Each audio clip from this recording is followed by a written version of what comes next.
At first, it looked like an ordinary century-old photograph, the kind you might see hanging in a small-town museum or tucked into the back pages of a family album. The image was wide and perfectly balanced, a black-and-white view of a busy dock from 1910. Tall wooden piers framed the scene, their shadowy beams stretching over the calm harbor water. Steamships sat moored along the pier, their smokestacks breathing faint, ghostly trails into a pale, overcast sky. Dockworkers in flat caps and rolled-up sleeves strained under the weight of heavy crates, while fishermen tended to nets and gutted their catch with methodical precision. A scattering of townsfolk strolled in their Sunday best, parasols open despite the muted sunlight. It was a picture of industry and routine, of life moving with the rhythm of tides and trade. But in the stillness of that frozen moment, the water seemed to whisper that something else was there. Something the camera had caught but no one had seen. The harbor's surface, smooth as polished glass, reflected the scene above it with an almost eerie precision. Every rope, every crate, every leaning figure was mirrored in the water's gentle ripples. It was the sort of reflection you could lose yourself in, the calm surface doubling the world above. But then, in the far right corner, just beneath the shadow of the pier, the reflection was wrong. It did not align with what stood above it. There was no worker leaning over the rail, no passerby paused to gaze down, and yet the water showed the pale outline of something, someone. At first, it could have been mistaken for a trick of the light or a flaw in the paper, a stain left by decades of age.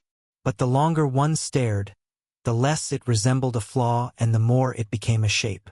The lines of the face emerged, eyes wide open, mouth slightly agape. There was no motion, no blur, no indication of life, and yet the image had a strange, dreadful clarity. It wasn't a trick of the light, and once you saw it, you couldn't unsee it. The presence seemed so wrong, so out of place, that it drew the eye back again and again. How could something be visible in the reflection but absent from the scene it was reflecting? The photograph itself offered no explanation. Just the still, glassy water and that pale, silent face looking out from below the surface. It had the cold, fixed expression of someone who had been underwater far too long.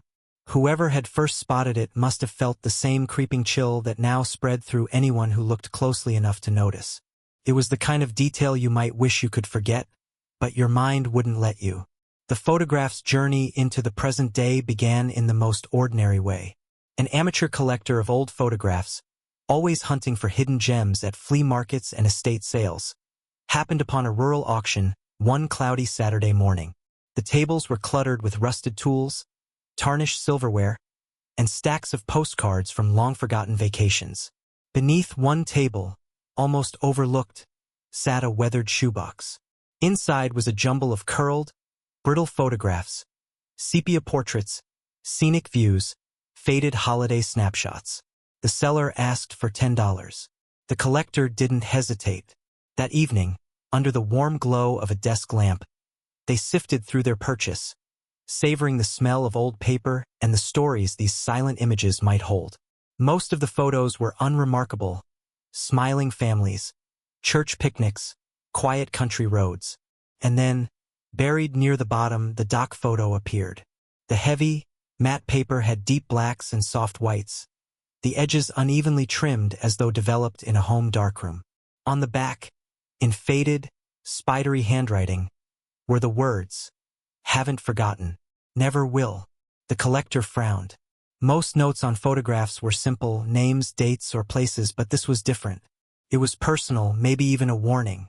Turning it over again, they studied the scene with more care, noticing first the perfect composition, then the water, and then the reflection. Curious, they scanned the photograph and posted it in an online group for vintage photography enthusiasts. The initial responses were friendly: compliments on the clarity, speculation about the dock's location, appreciation for the historical detail. But then, almost at the same time, several people began to notice the same strange detail in the reflection. One user circled the right-hand side of the image and posted a close-up. Another uploaded an even closer crop, showing the pale oval of the face, the shadowed eyes, the slightly parted lips. "Is that a person?" someone typed. The thread began to swell with divided opinions. Half the commenters dismissed it as water damage or an imperfection in the developing process. The others swore it was a face, too precise to be random, too human to be dismissed. The conversation took a darker turn when one user wrote, "I grew up near that dock. If that's the same place, I've heard stories." No one elaborated right away, but the tone of the discussion shifted. More and more people began studying the image with unease, zooming in, enhancing the contrast, trying to decide for themselves what they were looking at. The more the collectors stared at their scan, the less they could convince themselves it was a flaw. The stillness of the face in the water seemed deliberate, as though it had been waiting all along for someone to find it. And the words on the back of the photograph, "Haven't forgotten. Never will." Suddenly felt heavier, almost like an accusation. Driven by equal parts curiosity and dread, the collector rescanned the image at the highest resolution their equipment allowed. On the screen, the water's surface became a textured layer of light and shadow. The pylons loomed darker, their mirrored shapes reaching deep into the depths like black teeth. Between two of those teeth was the face, sharper now, more defined. The features were unmistakable. The skin was so pale it almost glowed against the darkness. The eyes were wide but vacant. The mouth hung slightly open, neither in speech nor in breath. There was something unsettling about how perfectly it fit between the pylons, as though placed there intentionally. Above the water, that same gap between the pylons was empty. No man stood there, no rope hung down, no shadow fell in such a way as to form a human likeness. Whatever had been captured in that reflection had not been present in the scene itself, at least not in any visible physical way. The logic of it made no sense, but the camera had recorded it all the same. This was no accidental blur, no double exposure. It was a presence, one that existed only beneath the surface, caught for a single instant more than 100 years ago. And whatever it was, it didn't belong to the living. The harbor town in 1910 was alive in a way that photographs could only partially capture. At dawn, the mist would cling to the water like a gauzy curtain, and the smell of salt and fish would drift through the narrow streets that led to the docks. The port was a hub for fishing, trade, and immigration, the wooden piers constantly thrumming with the arrival and departure of steamers. Every few hours, the distant whistle of a ship would cut through the gulls' cries, and people would pour toward the waterfront. Families waiting for loved ones, merchants eager for goods, dockhands ready for another round of heavy lifting. The clatter of wagon wheels over cobblestones mixed with the voices of vendors hawking their goods, a chorus of human and mechanical noise that could be heard from blocks away. To the townsfolk, this was the heart of the city, a place where fortunes could change with the arrival of a single ship. But for all its bustle and opportunity, the water had its own temperament, patient and unpredictable. On the busiest days, the docks were a sensory storm. Fishmongers called out the day's catch, their gutted mackerel and glistening cod laid out on chipped wooden tables. Gulls wheeled and dove, screeching at each other over discarded scraps. Sailors shouted orders in a mix of accents, ropes slapping against the decks as they prepared to unload or depart. Children darted between stacks of crates, their laughter mingling with the heavy, rhythmic thud of cargo being shifted from ship to shore. Every box was marked with stenciled letters from far-off cities: New York, Boston, Havana. Reminders that the world stretched far beyond the line where the sea met the sky. And yet, in quiet moments between ships, when the tide swelled and the air grew still, there was an unease to the water. But beneath the commerce and cheer, the water hid its own stories. The photograph itself gave away the identity of its creator through a small, embossed studio mark in the lower corner, a barely visible flourish of letters reading Lewin and Company. Photographers: Charles H. Lewin was a name known to the older generation of the town. His shop, a narrow two-story building just off the main square, had been the place to go for formal portraits.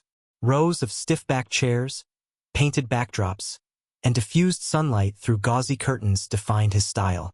Families would dress in their best clothes, stand perfectly still, and let Lewin capture them in carefully posed dignity. Street photography was not his trade, and certainly not candid scenes like the bustling dock. This made his presence on the pier that day puzzling. Why would a man who built his reputation on indoor portraits be standing at the waterfront, camera at the ready, amid the chaos of incoming cargo? The most common theory was that he had been hired to photograph a ship's arrival, perhaps for a local paper, perhaps for a private client. Yet, when researchers decades later combed through municipal records and surviving newspapers, no mention of such an assignment appeared. Adding to the mystery, when Lewin's surviving ledgers were examined, a curious gap was found. His studio logs, which usually detailed every customer, every sitting, and every print order, contained no entries for the entire week surrounding the day the photograph was taken. It was as though that span of time had been neatly excised from his records. There was no explanation in the pages before or after, no sign of illness, no notation of travel. It was an absence clean and deliberate. Some suggested the missing pages might have been torn out intentionally, perhaps to hide a client's identity or an event that Lewin didn't wish to be associated with. Others whispered that Lewin himself had grown unsettled by what he had captured and had wanted to erase all trace of it from his professional life. The dock itself had long been a stage for whispers and speculation. Old newspaper archives told of more than one dock worker who had gone missing, his absence noted only when he failed to return home at night. In many cases, these disappearances were written off as work accidents, men falling into the water during heavy storms or being caught between ships and piers when the tide shifted. But some stories didn't fit the mold. There were accounts of men vanishing on calm nights, their boots found neatly placed at the edge of the pier, as if they had stepped out of them before being pulled away. A 1908 article told the story of Samuel Miller, a seasoned dockhand who vanished during a midnight unloading shift. His crewmates reported that he had been checking the mooring ropes, leaning slightly over the edge, when he gave a sudden, sharp cry, and then he was gone. No one had seen him fall, and no body was ever recovered. Among the locals, there was a darker explanation, passed quietly from one generation to the next. They called it the pull of the harbor, a strange and nameless force that took those it wanted and never returned them. It was not a superstition repeated in polite company, but rather in hushed tones over drinks at the tavern, or on foggy nights when footsteps echoed too loudly along the empty pier. Some swore that the water moved differently in certain spots, as if currents shifted without reason. Others claimed they had seen shapes, just below the surface, that moved against the tide. Whether it was a natural phenomenon or something older, something that predated the town itself, no one could say for certain. But everyone agreed on one thing. When the harbor took someone, it kept them. And perhaps, in the right light, or through the lens of a certain camera, the water would show you exactly who it was keeping. When the photograph began circulating online, it inevitably reached people with the skills to look beyond its surface. A small team of digital imaging experts, intrigued by the heated debates in the comment sections, offered to examine a high-resolution scan. They approached it methodically, starting with the basics. Was there any evidence of tampering, retouching, or staged manipulation? The answer, according to their analysis, was no. The grain structure was consistent throughout, the tonal range intact. The above-water portion of the image, the planks of the dock, the figures moving across it, showed no signs of double exposure or overlay. Every element above the water was accounted for, aligned with the way light and shadow would naturally fall. And yet, when their focus shifted to the reflection, the questions began. Between the shadowed pylons, the image of the pale face was shockingly crisp, more detailed than any random disturbance in the water should have been. The edges of the features, eyes, nose, mouth, were too defined to be the product of ripples or damage. One expert put it plainly, "It's not behaving like an artifact, it's behaving like a subject." The more they enhanced it, the stranger it became. Even after applying filters to strip away noise and increase contrast, the face in the reflection didn't distort or break apart the way a flaw would. Instead, it grew more distinct, as though it had been captured with deliberate focus. This was not what they expected. Usually, an illusion in an old photograph disintegrated under scrutiny. Here, the opposite was true. A faint shimmer around the head hinted at movement, a suggestion that, in the split second the shutter clicked, the figure might have been shifting in the water. It was as if the water remembered something the dock had forgotten. One analyst remarked, not realizing their words would later be repeated in dozens of articles and videos about the case. The phrase struck a chord because it made sense in a way the science couldn't quite explain. Water could distort, but could it remember?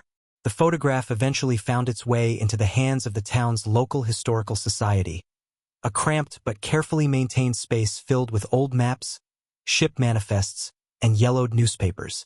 It was here that the mystery deepened. One of the society's senior historians, a man who had spent decades cataloging the faces of the town's past, stared at the reflection for a long time before saying quietly, "I know him." The recognition didn't come from police reports or missing persons posters, but from a very different kind of record, a funeral photograph, dated 1910, stored in their archives. The historian retrieved the fragile print from a drawer and laid it beside the doc photo. Though the angle and lighting were entirely different, the face was unmistakable. Same jawline, same slightly uneven eyes. The man in the reflection was Samuel "Sam" Weller. Weller had been 27 years old when he disappeared. A dockhand by trade, he was known among his peers as reliable, hardworking, and unusually kind for a man in such a rough profession. The record stated that he had been reported missing on the very same day the photograph was taken. Witnesses claimed he had been working the morning shift, unloading goods from a Boston steamer, when he was last seen walking toward the far end of the pier. After that, nothing. His body was never recovered. His family, left with no answers, had eventually held a funeral with an empty casket, a stark wooden box that symbolized the absence they could never fill. The town paper had given the story little attention, just another dockside accident, they assumed. But for those who knew him, the lack of a body was a wound that never quite closed.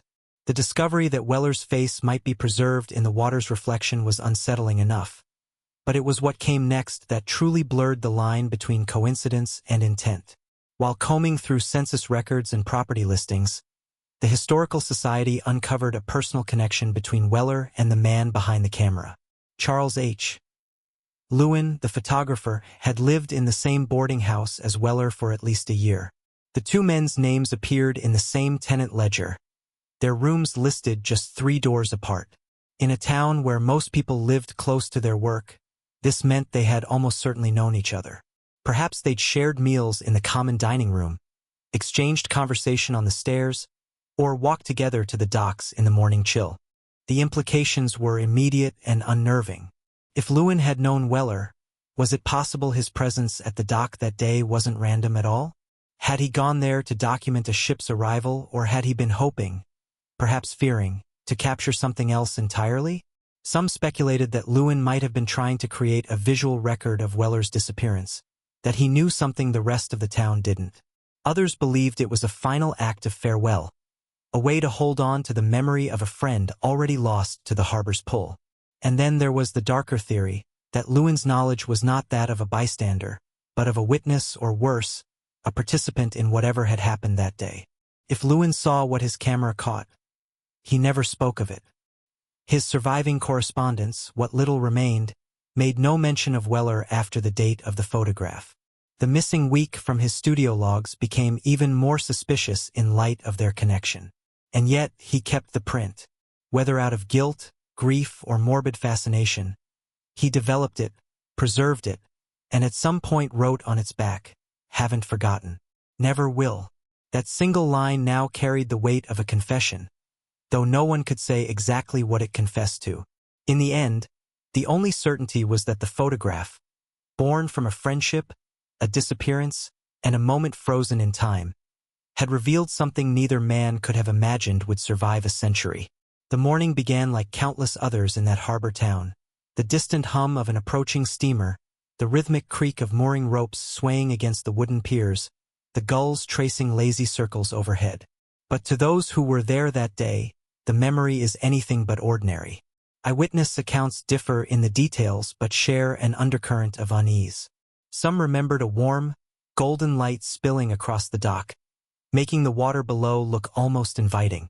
Others recall a sharp wind that arrived suddenly, cutting through coats and rattling loose planks as if the pier itself shivered. Charles Lewin, the photographer, had arrived with his heavy tripod and glass plate equipment, drawing a few curious glances from dockhands who weren't used to seeing such a setup outside of a studio. At precisely noon, he fixed his camera toward the bustle, unaware, or perhaps fully aware, that something was about to happen that would remain frozen in time for over a century. The arrival of the ship from Boston brought a wave of activity. Men shouted orders, crates clattered onto the pier, and families craned their necks for a glimpse of returning relatives. Lewin adjusted his focus, waiting for just the right moment to capture the scene. Witnesses say his shutter clicked at nearly the same instant. A murmur rippled through the crowd, a sound too hushed to be alarm, but too sharp to be ignored. A figure had gone to the edge of the dock, leaning over to check a mooring line, when something changed. Those who stood closest said it was Samuel Weller, one of the regular dockhands, a man known for his easy smile and quiet demeanor. The next moment is where stories diverge.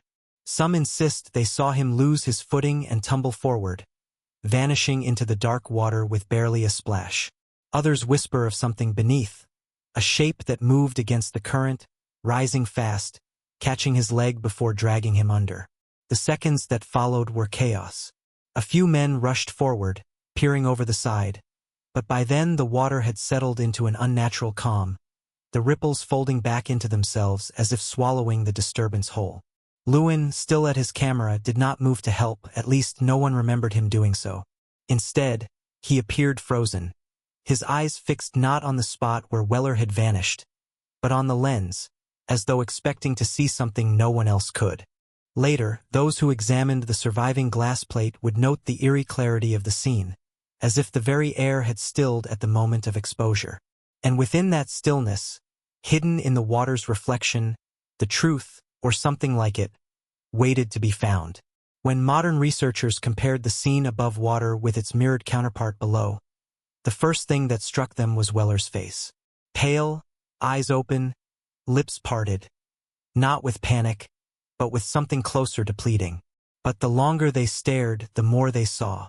His right arm was extended, the fingers curled tightly around one of the pier's submerged beams. Only, the pier's construction in the photograph showed no visible space for a man to wedge himself into, no platform to cling to, no pocket of air to hold him there. And yet, in the reflection, the image was unmistakable. A hand gripping wood with desperate force. Some swore they could see fine details in the skin, as if it had been captured mere seconds before going cold. This detail unraveled the easy explanations. If Weller had fallen in and been swept away, there would be no reason for his reflection to appear gripping a solid beam where no such gap existed. And if the photograph had been staged, Lewin would have needed a second subject positioned in the water at just the right angle, risking life and limb for the shot. But above the waterline, in the real part of the image, there was nothing. No man, no arm, no hint of the presence so vividly shown below. It was as though two separate realities had been captured at once. The living world above, and something else entirely beneath. Theories bloomed like weeds. Some argued that what Lewin's lens had caught was a supernatural imprint, the final moment of a drowning man burned into the harbor's memory, replayed in the only place that would hold it, the reflection. Others thought Lewin himself might have known what was coming. His prior connection to Weller, both boarders in the same house for a year, fueled speculation that their lives were tangled in ways no surviving records revealed. Had there been an argument, a debt unpaid? Or had Lewin been aware of some danger beneath the docks that day, positioning himself not to save Weller, but to witness his fate? The unanswered questions only deepened when Diverse, curious about the legend, explored the area beneath the modern pier built over the same spot. Even on warm summer days, they reported sudden, inexplicable chills as they approached the section matching the photograph's reflection. One described the sensation as like swimming into a shadow that's colder than the rest of the world. Another claimed that, in the dim light filtering through the water, he saw the brief outline of a face staring up from below, gone in an instant when he blinked.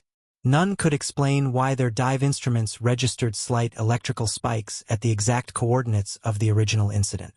And then there was the matter of Lewin's silence. After that day, his surviving photographs show no more candid outdoor scenes, only stiff studio portraits, as if he had retreated entirely from the world beyond his controlled backdrops. No letters mention Weller. No interviews shed light on what he might have seen through his camera that afternoon.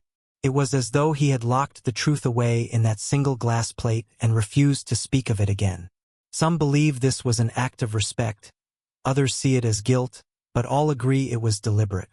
Lewin died in 1923, his final possessions auctioned off without ceremony, including, perhaps, the print that would later resurface in a shoebox a century later. What remains is a photograph that should be impossible, a moment that seems to exist in two separate dimensions at once, with only the water's surface bridging them. And perhaps that is why, even now, those who hear the story find themselves drawn to that dock, staring into the dark reflection below. Some report seeing nothing. Others swear that if they wait long enough, the stillness of the water will shift, the light will bend, and the pale face of a man from 1910 will slowly take shape, his eyes locked on theirs. No one stays long after that. Over a century later, the water still holds its secrets. But if you ever stand on that dock and look down, you might see him looking back.